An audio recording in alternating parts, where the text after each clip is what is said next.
The following content is provided under a Creative Commons license. Your support will help MIT OpenCourseware continue to offer high-quality educational resources for free. To make a donation or to view additional materials from hundreds of MIT courses, visit MIT OpenCourseware at ocw.mit.edu. Today, we're going to continue our discussion of parametric curves. I have to tell you about arc length. And let me remind you where we left off last time. This is parametric curves.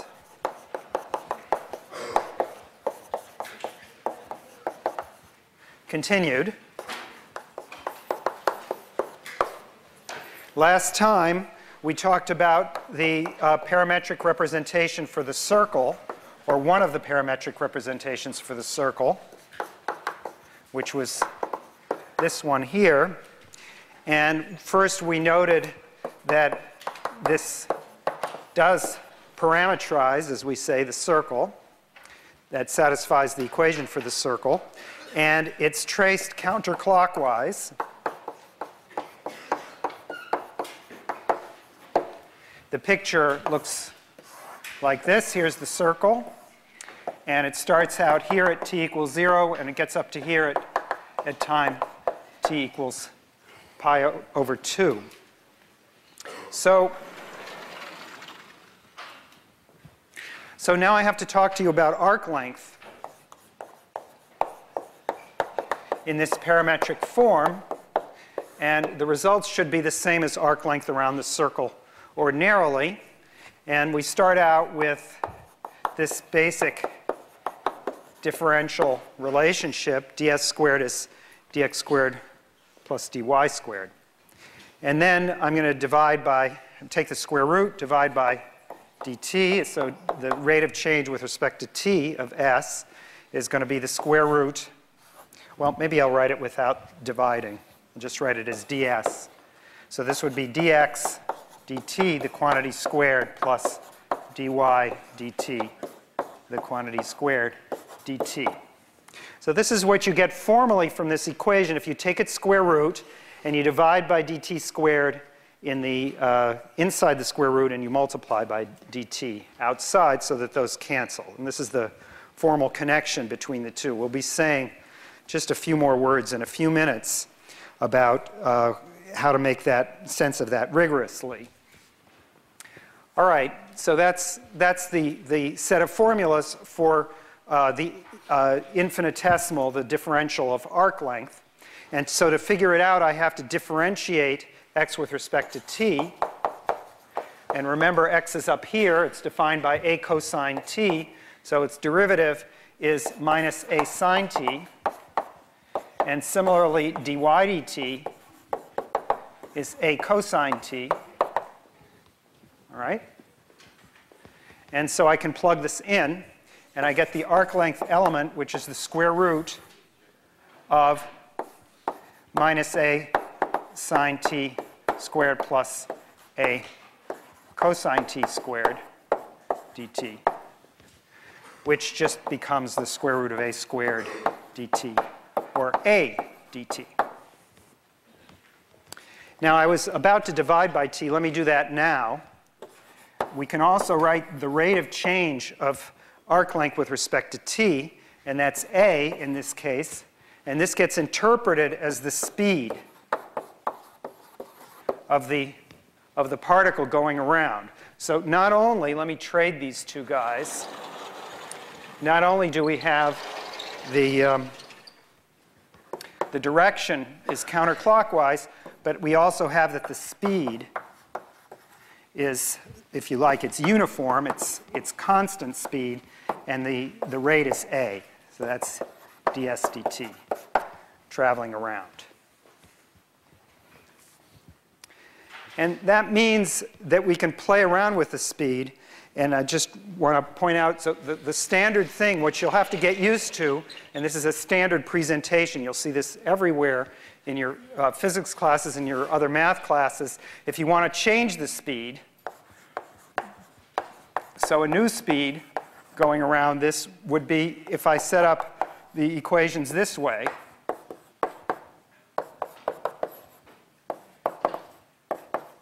now I'm tracing around the same circle, but the speed is going to turn out to be, if you figure it out, there will be an extra factor of k, so it'll be a times k. That's what will work out to be the speed, provided k is positive and a is positive. So we're making these conventions that the constants that we're using are positive. All right? Now that's the first and most basic example, the one that comes up constantly. Now let me just make those comments about notation that I wanted to make. And we've been treating these square differentials here for a little while, and I just want to pay attention a little bit more carefully to these manipulations and what's allowed and what's not, and what's justified and what's not. So the basis for this was this approximate calculation that we had, that delta s squared was delta x squared plus delta y squared. This is how we justified the arc length formula before.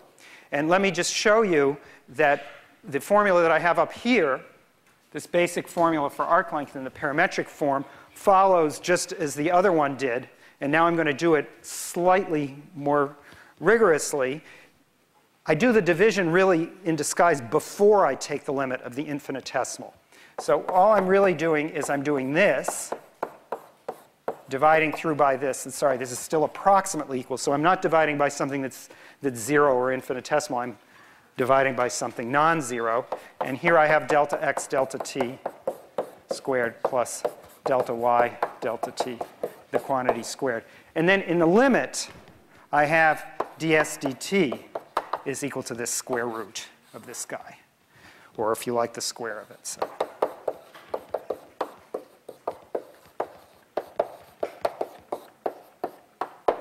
Okay, so it's legal to divide by something that's almost 0 and then take the limit as we go to 0. This is really what derivatives are all about, that we get a limit here as the denominator goes to 0, because the numerator is going to 0 too.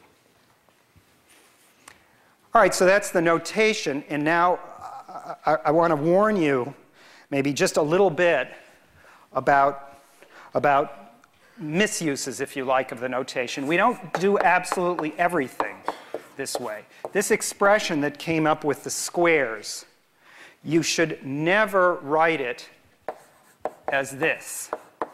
Okay? This I've put it on the board, but very quickly. Hurry, hurry, hurry. Never. Okay? Don't do that. We use these square differentials, but we don't do it with these ratios here. But there was another place which is slightly confusing. It looks very similar, where we did use the square of the differential in a denominator. I just want to point out to you that it's different. It's not the same, and it is okay. And that was this one. Whoops. This thing here, okay? This is a second derivative. It's something else. And it's got a dt squared in the denominator, so it looks rather similar. But what this represents is the quantity d over dt squared. And you can see the squares came in and squared the two expressions. And then there's also an x over here.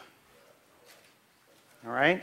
So that's legal. Those are notations that we do use, and we can even calculate this. It has a perfectly good meaning. It's the same as the derivative with respect to t of the derivative of x, which we already know was minus sine, a sine t, I guess.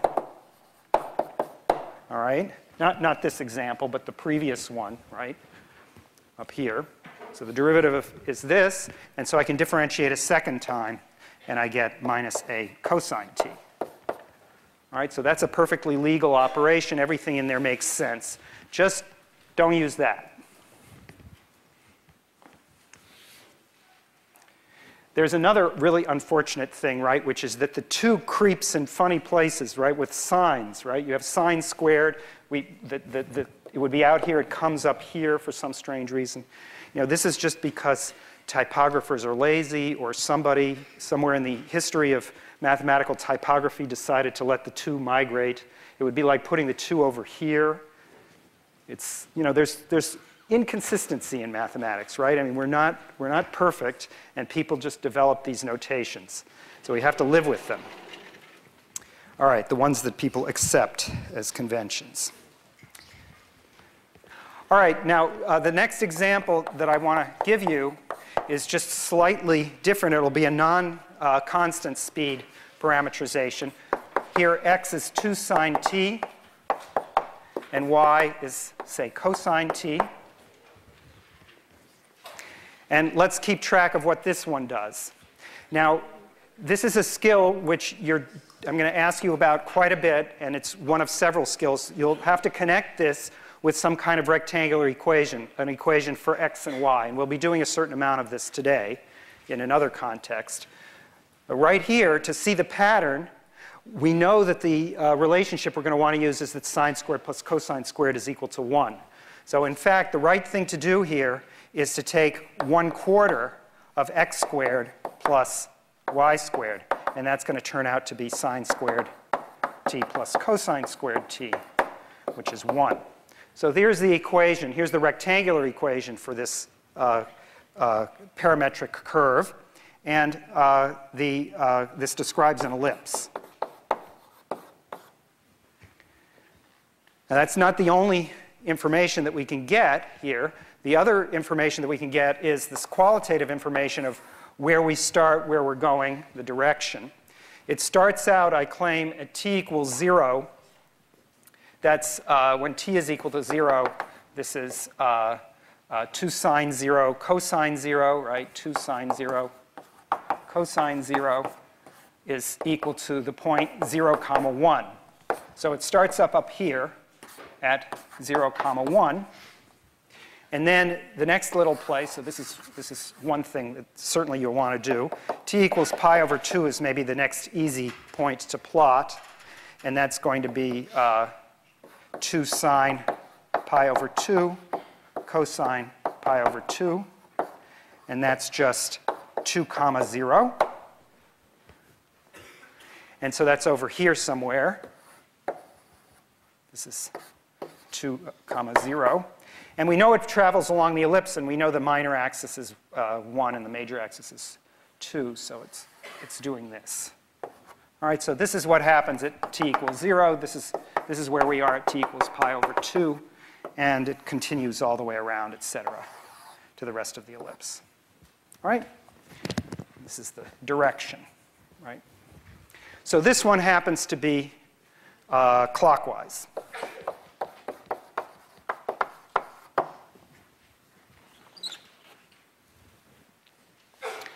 All right, now let's keep track of its speed. Let's keep track of the speed and also the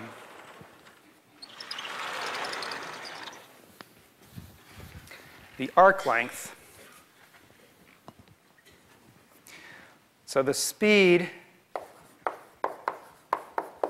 is the square root of the derivatives here. That would be 2 cosine t squared plus sine t squared. All right, and the arc length is what? Well, if we want to go all the way around, we need to know that that takes a total of 2 pi. So 0 to 2 pi. And then we have to integrate ds, which is this expression, or ds dt. So that's the square root of 4 cosine squared t plus sine squared t dt.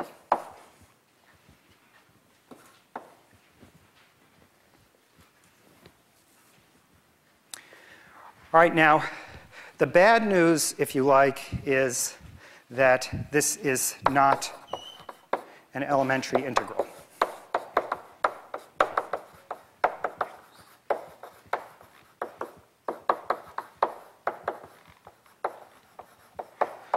In other words, no matter how long you try to figure out how to anti-differentiate this expression, no matter how many substitutions you try, you will fail.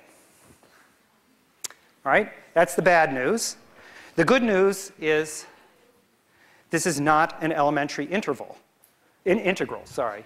It's not an elementary integral, which means that this is the answer to a question, not something that you have to work on. So if somebody asks you for this arc length, you stop here. Okay, that's the answer. So it's actually better than it looks.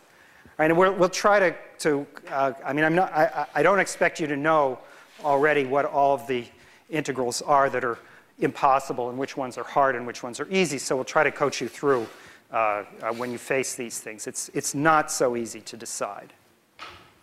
I'll give you a few clues, but okay. So this is the arc length. Now I want to move on to the last thing that we did, last type of thing that we did last time, which is the surface area.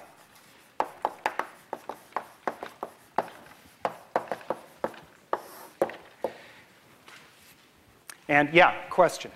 I have a question. When you're drawing the ellipse there, do you not take into account what t is equal to, and you just draw the point over the axis? The question, this is a good question. The question is, when you draw the ellipse, do you not take into account what t is? The answer is that this is in disguise. What's going on here is we have a trouble with plotting in the plane what's really happening. So in other words, we're kind of in trouble.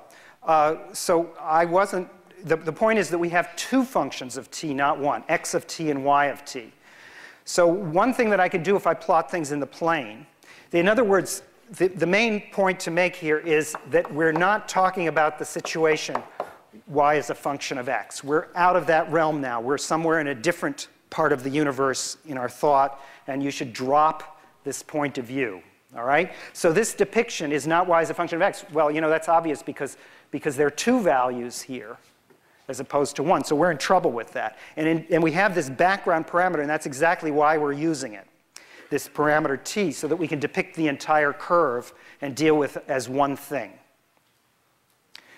So since I can't really draw it, and since t is nowhere on the map, you should sort of imagine it as time, and there's some kind of trajectory which is traveling around. And then I just labeled a couple of the places. If somebody asked you to draw a picture of this, well, I'll tell you exactly where you need the picture in just 1 second.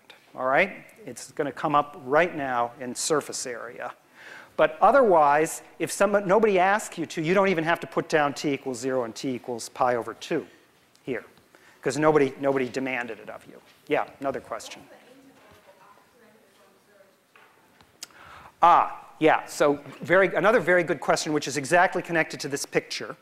So how is it that we're going to use the picture, and how is it we're going to use the notion of the t?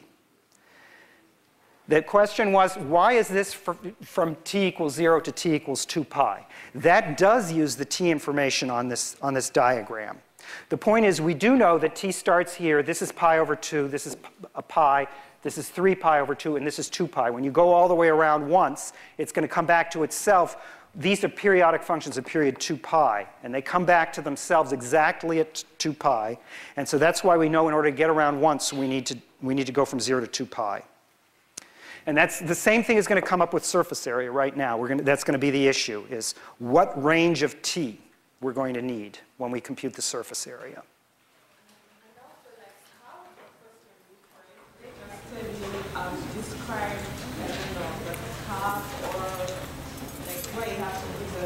In a question, what you might be asked is, what's the rectangular equation for a parametric curve? So that would be 1/4 x squared plus y squared equals 1. And then you might be asked, plot it. Well, that would be a picture of the ellipse. Okay, those are types of questions that are legal questions.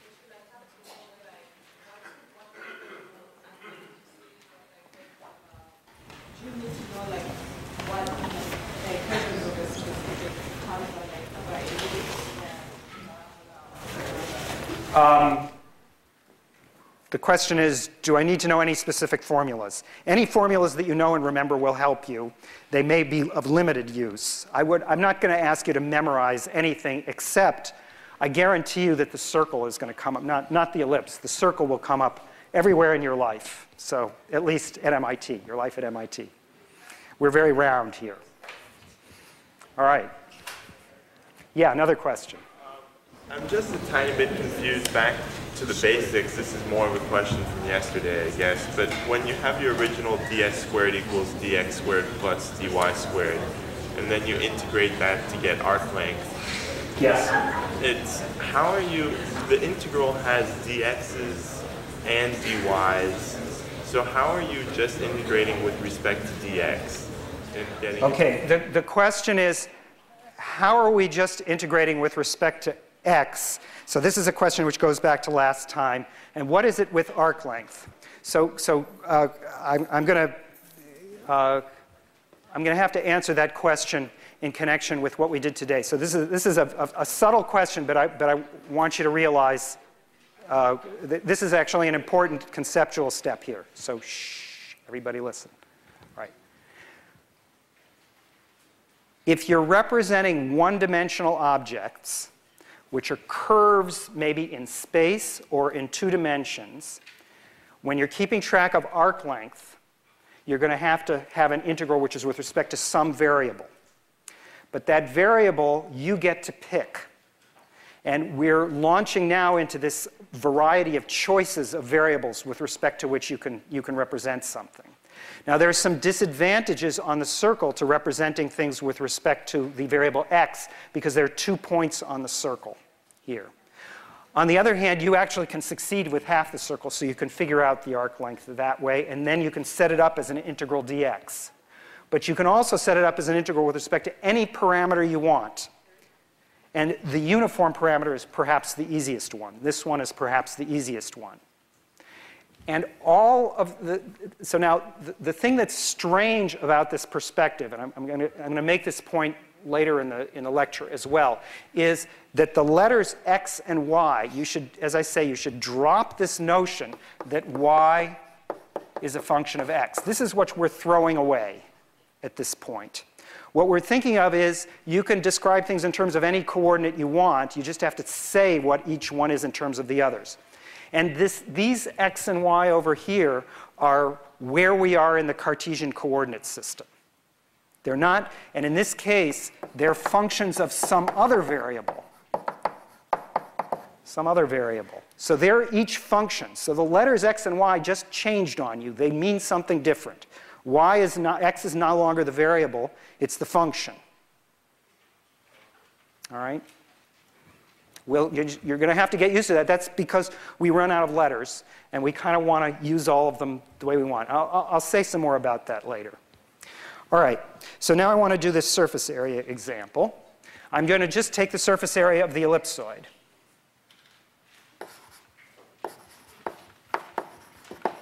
The surface of the ellipsoid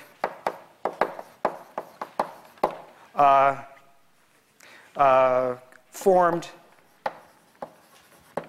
by revolving this previous example, which was example 2,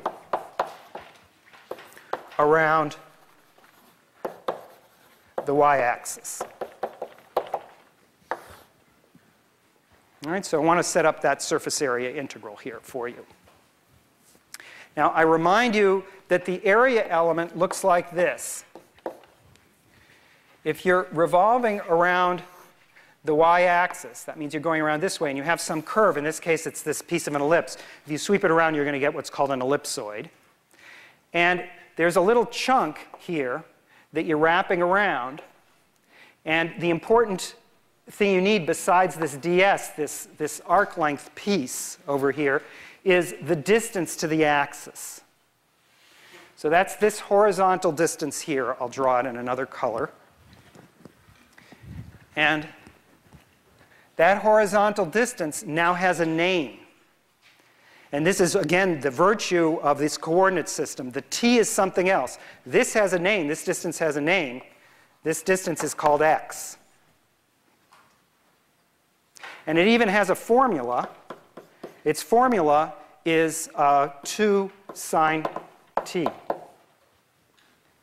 in terms of t.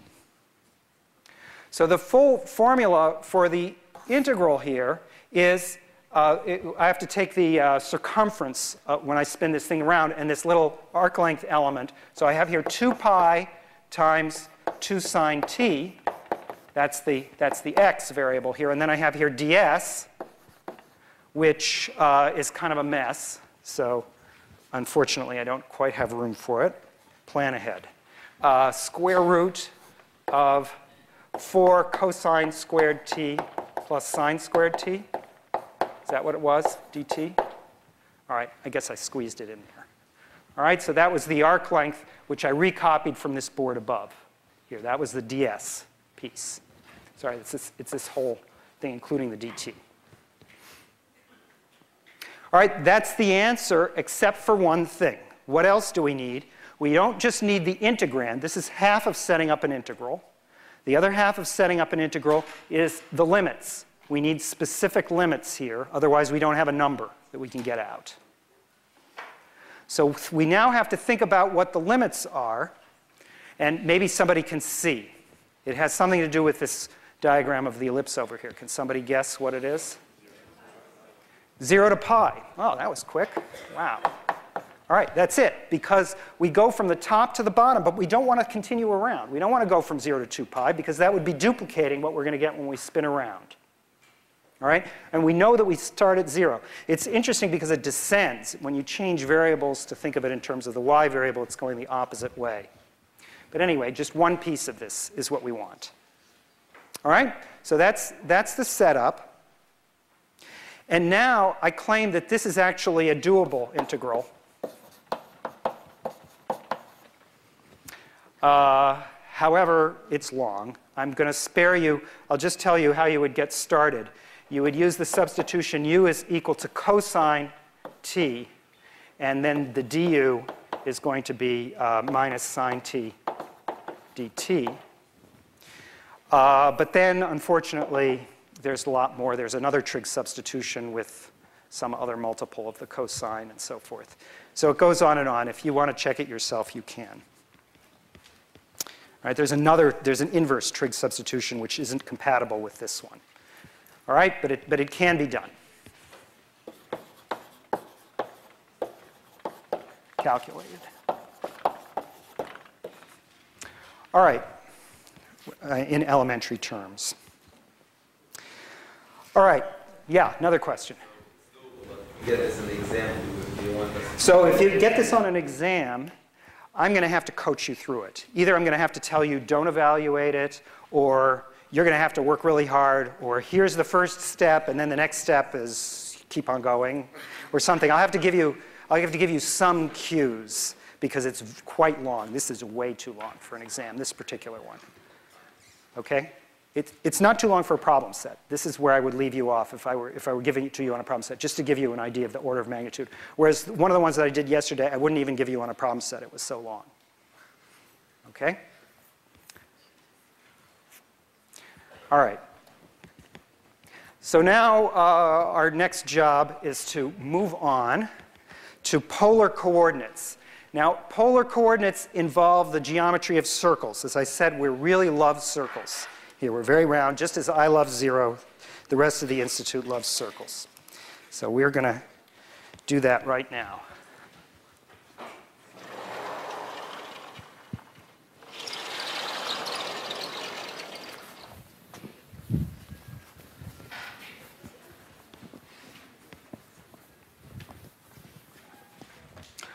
All right, what we're going to talk about now is polar coordinates.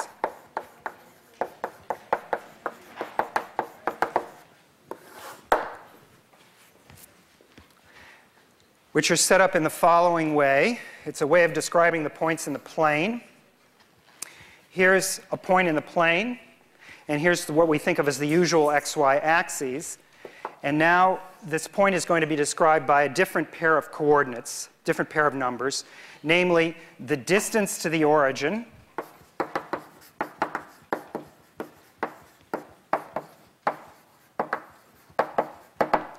and the second parameter here, second number here, is this angle theta, which is the angle of ray from origin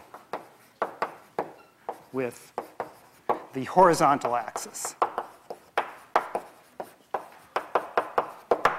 So that's what it is in language, and you should put this in quotation marks because it's not a perfect match. All right? This is geometrically what you should always think of, but the technical details involve dealing directly with the formulas.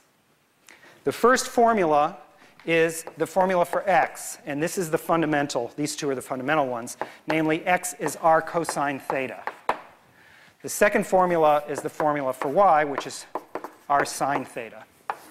So these are the unambiguous definitions of polar coordinates. This is it. And this is the thing from which all other almost correct statements almost follow. But this is the one you should trust always. This is the unambiguous statement. All right, so let me give you an example of something that's close to being a good formula, and is certainly useful in its way. Namely, you can think of r as being the square root of x squared plus y squared. All right, that's easy enough to derive. It's the distance to the origin. That's pretty obvious. And the formula for theta, which you can also derive, which is that it's the inverse tangent of y divided by x. However, let me just warn you that these formulas are slightly ambiguous. So somewhat ambiguous. In other words, you can't just apply them blindly. You actually have to look at a picture in order to get them right. In particular, r could be plus or minus here. And when you take the inverse tangent, there's an ambiguity between it's the same as the inverse tangent of minus y over minus x. So these minus signs are a plague on your existence.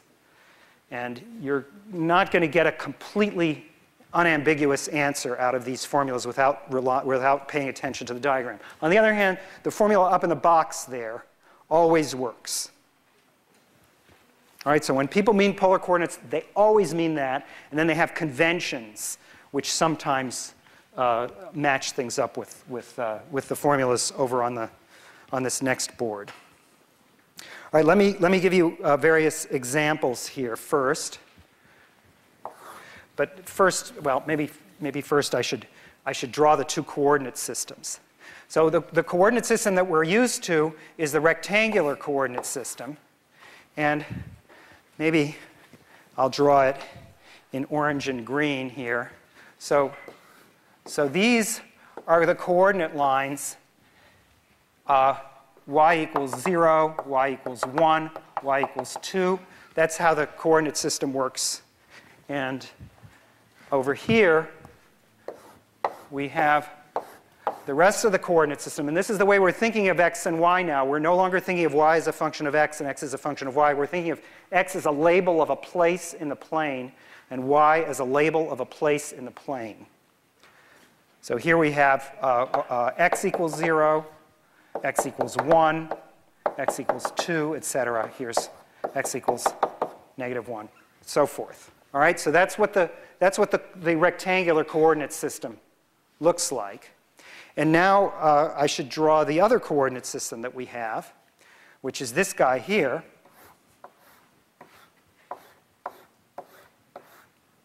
Well, close enough. And these guys here. Kind of this bullseye or target operation. And this one is, say, theta is equal to pi over 2. This is theta equals 0. This is theta equals -pi over 4, for instance. So I've just labeled for you 3 of the rays on this diagram. It's kind of like a radar screen. And then in pink, this is maybe r equals 2, the radius 2.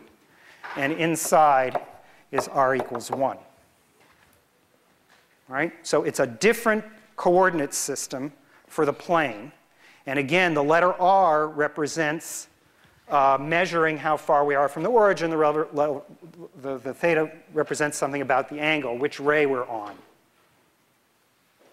And they're just two different variables, and this is a very different kind of coordinate system.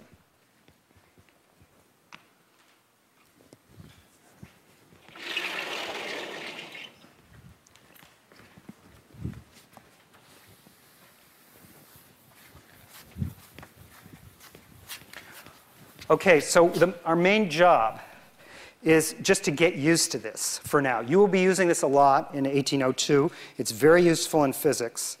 And our job is just to get started with it. And so let's try a few examples here. Tons of examples. We'll start out very slow. If you have xy equals 1 comma minus 1, that's a point in the plane. I can draw that point. It's down here, right? This is -1 and this is 1. And here's my point, 1, -1. I can figure out what the representative is of this in polar coordinates. So in polar coordinates, there are actually a bunch of choices here. First of all, I'll tell you one choice. If I start with the angle horizontally, I wrap all the way around. That would be to this ray here. Let's do it in green again. All right? I labeled actually as -π/4, but another way of looking at it is that it's this angle here. So that would be r equals square root of 2, theta equals 7π/4. All right, so that's one possibility of the angle and the distance. I know the distance is square root of 2. That's not hard. Another way of looking at it is the way which was suggested when I labeled this with a negative angle, and that would be r equals square root of 2, theta equals -π/4. And these are both legal. These are perfectly legal representatives, and that's what I meant by saying that these representations over here are somewhat ambiguous. There's more than one answer to this question of what the polar representation is. A third possibility, which is even more dicey but also legal, is r equals minus square root of 2, theta equals 3π/4. Now what that corresponds to doing is going around to here. We're pointing out 3/4 pi direction, but then going negative square root of 2 distance. We're going backwards. So we're landing in the same place. So this is also legal. Yeah? The radiuses have to be positive because they represent a distance from the origin? Right, the question is, don't the radiuses have to be positive because they represent a distance to the origin? The answer is, I lied to you here. All of these things that I said are wrong, except for this, which is the rule for what polar coordinates mean. Okay? So it's maybe plus or minus the distance is what it is always. Okay? Gotta be. Yeah, I try not to lie to you too much, but yeah. But I do succeed. Now let's do a little bit more practice here. There are some easy examples, which I will run through very quickly. R equals A, we already know this is a circle. And the 3 theta equals a constant is a ray. However, this involves an implicit assumption, which I want to point out to you. So this is example 3. Theta is equal to a constant is a ray. But this implicitly assumes zero is less than or equal to r is less than infinity. If you really wanted to allow minus infinity less than r less than infinity in this example, you would get a line. Gives the whole line. All right? It gives everything behind. So you go out on some ray, you go backwards on that ray, and you get the whole line through the origin, both ways, if you allow r going to minus infinity as well. So the typical conventions, so here are the typical conventions.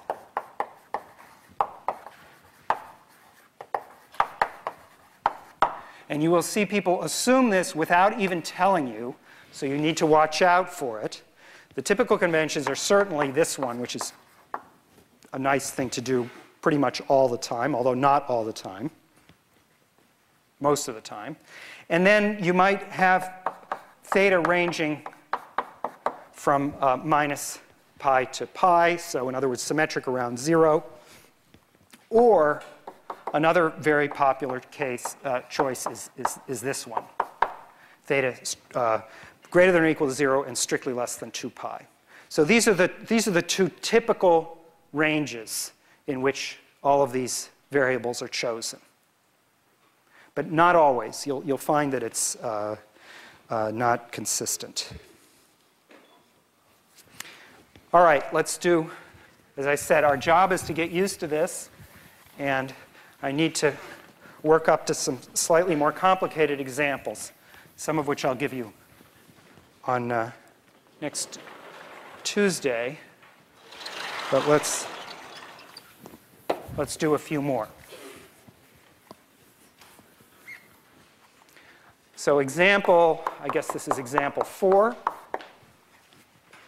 Example 4, I'm going to take y equals 1. That's awfully simple in rectangular coordinates, but interestingly, you might conceivably want to deal with it in polar coordinates. If you do, so here's how you make the translation. Now, this translation is not so terrible. What you do is you plug in y equals r sine theta.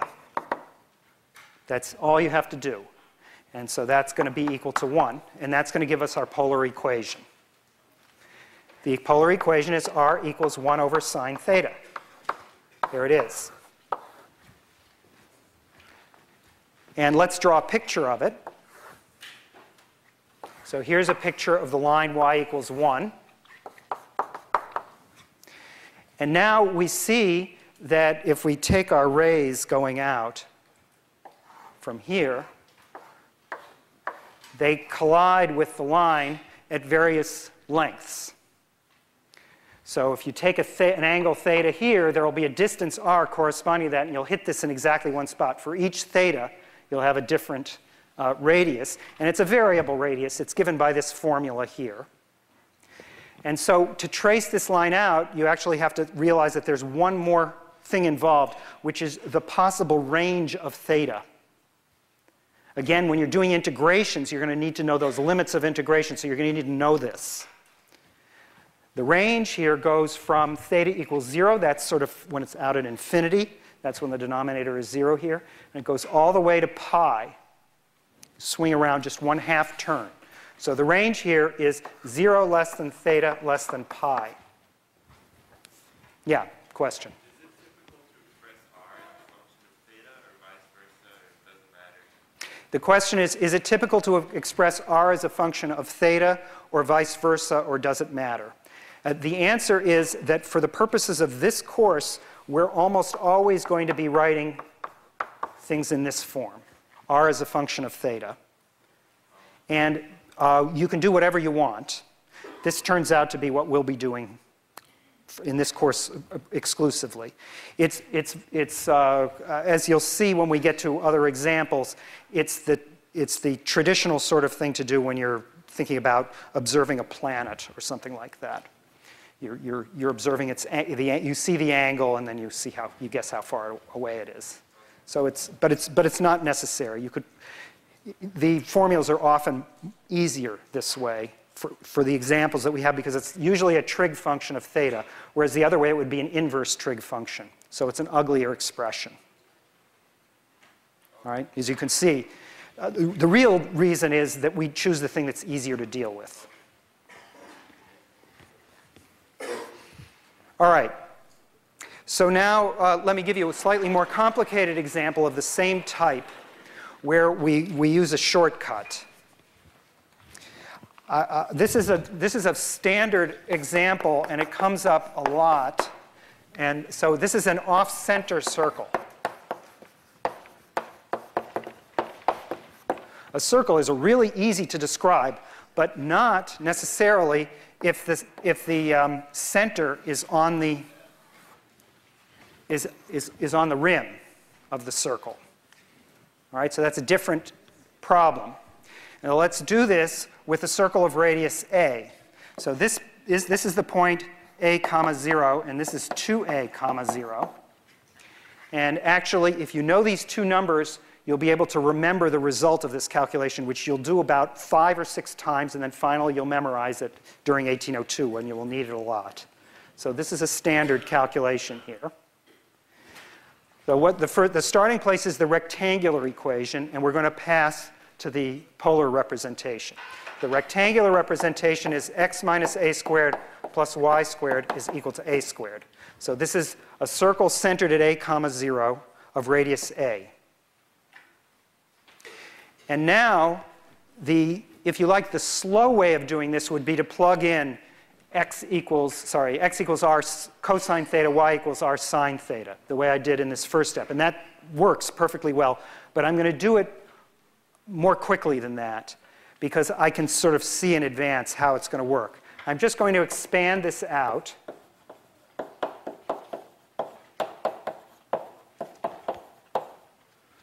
All right. And now I see the a squareds cancel. And not only that, but x squared plus y squared is r squared. So this becomes r squared, that's x squared plus y squared, minus 2ax is equal to 0. All right? The r came from the fact that r squared is equal to x squared plus y squared. All right, so I'm doing this the rapid way. You can do it by plugging in, as I said. R equals. So now that I've simplified it, I am going to use that procedure. I'm going to plug in. So here I have r squared minus 2a r cosine theta equals 0. I just plugged in for x. As I said, I could have done that at the beginning. I just simplified first. And now, this is the same thing as r squared is equal to 2ar cosine theta. And we're almost done. There's a boring part of this equation, which is r equals 0. And then there's, if I divide by r, there's the interesting part of the equation, which is this. So this is or r equals 0, which is already included in that equation anyway. All right, so I'm allowed to divide by r because in the case r equals 0, this is represented anyway. Question? How does the case r equals 0 represent that circle? R equals 0 is just one case. That is, it's the union of these two. It's both. Or both are possible. So r equals 0 is one point on it, and this is all of it. Okay, so we can just ignore this. All right. So now I want to say one more important thing. You need to understand the range of this. So wait a second, and we're going to figure out the range here. The range is very important, because otherwise you'll never be able to integrate using this representation here. So this is the representation, but notice when theta is equal to 0, we're out here at 2a. That's consistent, and that's actually how you remember this factor 2a here, is if you remember this picture and where you land when theta is equal to 0, right? So that's the theta equals 0 part. But now as I tip up like this, you see that when we get to vertical, we're done with the circle. It's gotten shorter and shorter and shorter, and at theta equals pi over 2, we're down at 0, because that's cosine of pi over 2 is 0. So it swings up like this, and it gets up to pi over 2. Similarly, we swing down like this, and then we're done. So the range is minus pi over 2 is less than theta is less than pi over 2. Or if you want to throw in the r equals 0 case, you can throw in this. This is repeating, if you like, at the ends. All right, so this is the range of this circle. And let's see. Next time, we'll figure out area in polar coordinates.